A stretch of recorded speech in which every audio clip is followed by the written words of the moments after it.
Como é que eu sei se a minha copy tá boa? Se eu não tenho um mentor, uma mentora para me ajudar, como é que eu sei se minha copy vai converter ou não? Se o meu texto tá persuasivo o suficiente ou não? É sobre isso que a gente vai falar no vídeo de hoje. E ó, vou te dar uma checklist de revisão mara. Bora lá! Fala, copywriter! Bora lá analisar o termômetro da persuasão do seu texto para ver se ele tá realmente muito persuasivo. Olha, eu tenho uma checklist assim bem completa, mas é para grandes campanhas, né, de lançamento, de perpétuo, enfim. Eu vou trazer para você uma checklist simples para caso você queira usar em anúncios, posts, até mesmo páginas, enfim, para campanhas mais simples, né, mais às vezes isoladas e tudo mais. Mas já vai te ajudar bastante. E a primeira coisa que você deve se perguntar é a coisa mais importante, assim, praticamente do seu texto, é se o texto ele provoca alguma emoção, se ele desperta ganância, se ele desperta medo, se ele desperta desejo, o que é que acontece quando a pessoa lê. Copywriting é tocar no coração das pessoas para que elas tomem uma ação. E não você forçar, encher o saco dela, manipulá-la. Então, se você quer que ela tome uma ação, você precisa despertar uma emoção nela, para que ela queira, de fato, tomar ação. Então, a primeira coisa que você pode se perguntar é se esse texto realmente despertou alguma emoção ou se é mais algum texto genérico da internet. O segundo passo, mas não menos importante, né, a pergunta que você deve se fazer é: o leitor ficou na voz ativa? Porque acontece de você estar escrevendo e às vezes ter se acostumado a ler livros e tal, em que o ator narra as coisas, em que você fala eu, né? Que você fala muito de você, do seu produto, do seu negócio. E a verdade é que ninguém se importa. E para tocar de fato no coraçãozinho do seu leitor, né? Ou até mesmo receptor, porque às vezes você pode escrever uma copy que algum especialista vai falar, né? Então, o seu receptor, ele precisa estar na voz ativa. Então, ao invés de dizer, eu vou te dar um bônus hoje, eu vou te dar uma aula, você troca para deixar, né, do passivo pro ativo. Então, você receberá um bônus, você assistirá uma aula completa sobre, ou você gostaria de...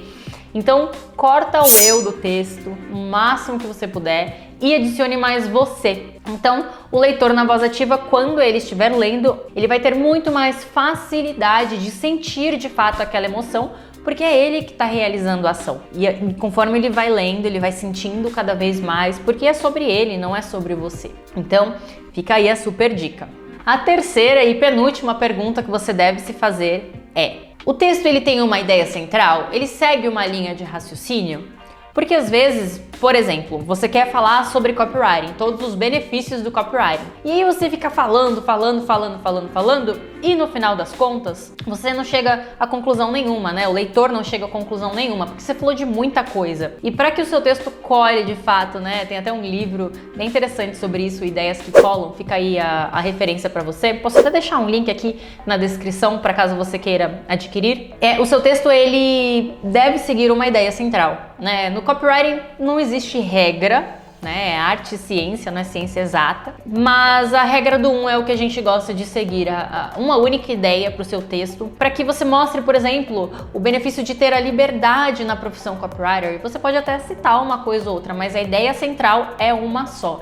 E você orienta o seu leitor para que ele tenha uma conclusão inevitável e não que ele fique se perguntando coisas, porque se ele ficar se perguntando coisas, ele não vai tomar ação. Você quer que ele tome uma ação, que ele chegue a uma conclusão e tome uma ação. E aí já vem a última e mais importante pergunta. Talvez, sim, se é marketing direto, se eu quero tomada de ação, tem que ter uma chamada para ação muito clara, tem que ter o direcionamento. Então, se você teve uma ideia muito clara, deixou o leitor na voz ativa, você realmente despertou uma emoção, mas você não direcionou o leitor para a tomada de ação, seja um clique, né, um like, um compartilhamento ou um clique para comprar, não importa, tem que ter a tomada de ação, né? Esse é o objetivo do copywriting, afinal de contas, né? Pode ser que ele não vá comprar agora, né? Ele está se inscrevendo em alguma campanha aí que você está fazendo, pode ser que ele ainda não esteja no momento de comprar, mas tem que despertar a emoção, ele tem que estar na voz ativa, tem que ter a ideia central e tem que ter a chamada para ação para que seja inevitável. Ele vai clicar, você vai ter muita conversão se você fizer essas 4 perguntinhas bem simples para os seus textos a partir de hoje. Espero que você tenha gostado e me diz aqui, você gostaria de ter checklist completo de revisão? Manda aqui nos comentários, vai que a gente bate um número de 1000 comentários e eu libero um checklist completo para vocês. Fica aí no ar, 1000 comentários, libero. Então, deixa o dedinho no like também, já vale mais ponto aí. Se inscreve no canal se você quer mais conteúdo sobre copywriting, persuasão, vendas, comunicação. E eu te vejo então no próximo vídeo.